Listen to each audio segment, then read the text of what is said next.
Are you someone with limited space that wants to grow your own farm fresh pork, but has concerns about the odor and how best to confine your hogs? Stick with me, I'll show you what we've done here on this property for the past 20 years.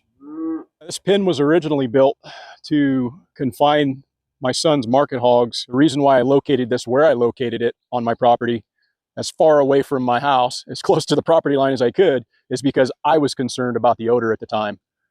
What I came to find out is that this system is pretty sanitary, and pigs, by and large, are pretty sanitary.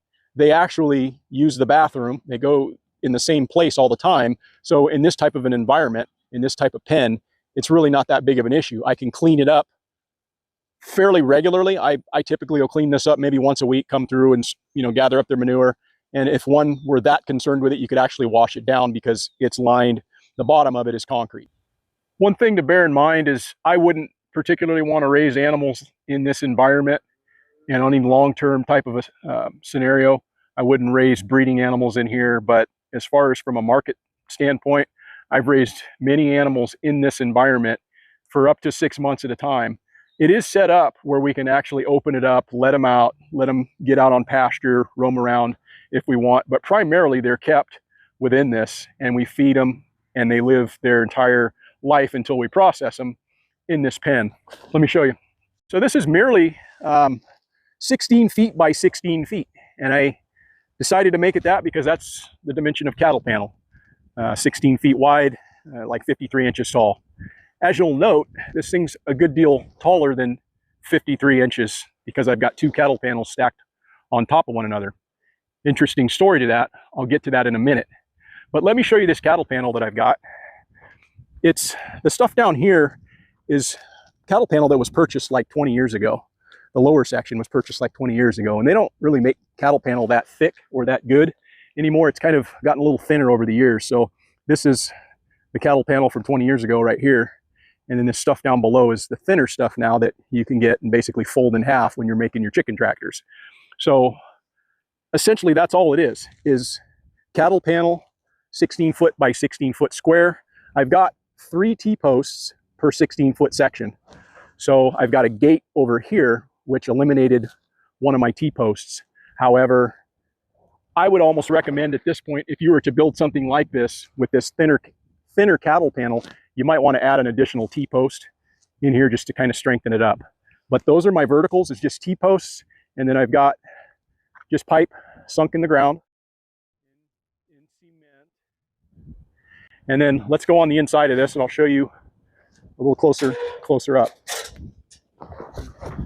What I wound up doing around the edge of this is I put railroad ties.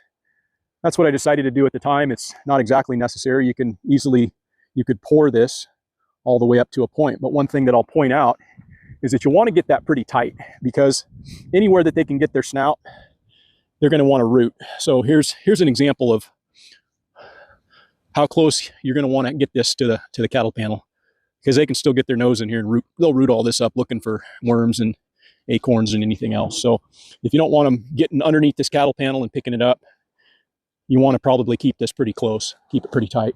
I actually took this out last year because one of these rotted out, and then I just replaced it with just pouring a little bit of slab. This is only about 2 inches thick. This doesn't have to be very thick, so it's not going to take you a lot of concrete. It's important when you're securing the T-post to the cattle panel that you do so with something that's going to be pretty sturdy. What I've utilized is just barbed wire. Just taken barbed wire, wrapped it around, and it's lasted this way since 2003. Everything in this is 20 years old, and it's still holding up quite well. The feeder itself is original. The watering nipple is original. It's basically just PVC that's clamped over here on the side, and it's very sturdy because they'll want to rub on all this. So you want to make sure that you do something like this, it's very sturdy, because they'll scratch on it and rub on it, and they would snap this off. However, this is very secure. I wound up putting this additional little guard right here over the nipple, because what that does is that keeps them from leaning up against this and just draining the water out. But they're able to get their snout in there and drink quite nicely. What I do when I first introduce them to this pen is I'll just stick a stick in there somehow, break it off to the point where it'll stay leaking, and then they'll find that, they'll know where the water's at, and then I can remove this out, and then they're good to go. There's a hose bib, so if I want to wash this down, I can. If I had to do this over again, I would have made this a little bit taller, because as these animals get bigger, their backs will hit that. So I would have made this a little bit taller, but not knowing when I originally built this, you know, they get in there and scratch their back on it and do whatever. But this works real well for keeping them out of the sun, keeping them out of the weather. What I wind up doing is I put wood chips in this space, wood chips or sawdust in this space, and then I can wet that down so that they can get in there and root around and roll around on it when it's hot, and kind of regulate their body temperature that way.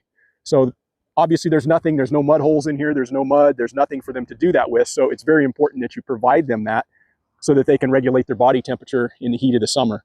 It typically it's over 90 degrees all summer long. It's not uncommon for it to be over 100 and into the 110, 100 and beyond that. So it gets very hot here. We've raised multiple hogs in this environment and they've done just fine. Their feeders off to this side, just a singular feeder. Obviously you could put a double in there if you need to, but that singular feeder will easily support 2 hogs in this environment. We generally will raise 2 hogs at a time in here. Last year we raised 2 and butchered them out this summer, and then we'll probably be doing that again this year as well. Yeah, I typically like to run 2 hogs in this pen.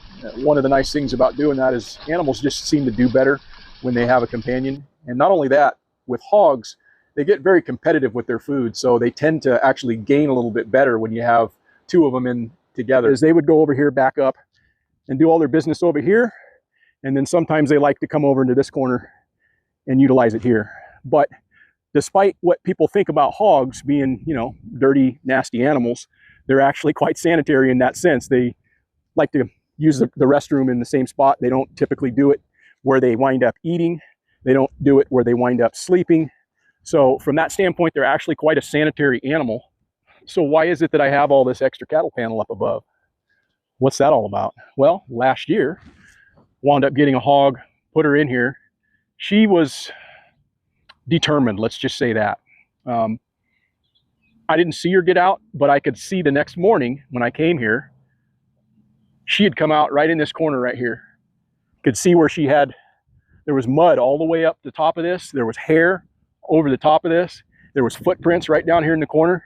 And then as it went up the property line that direction, she wound up rooting her way all the way up and off the property. And she's out there with some of the other hogs right now, living the good life. So she was one of the smart ones that got away, but I told myself that's not happening again. So I wound up putting an additional layer of cattle panel up. So it's like 7 feet tall. It's like being in the octagon. Yeah, this was built in 03. Hopefully this video has provided some insight as to what's possible on a smaller space raising larger livestock. Please consider subscribing. Thanks for watching, and I look forward to seeing you in the next video.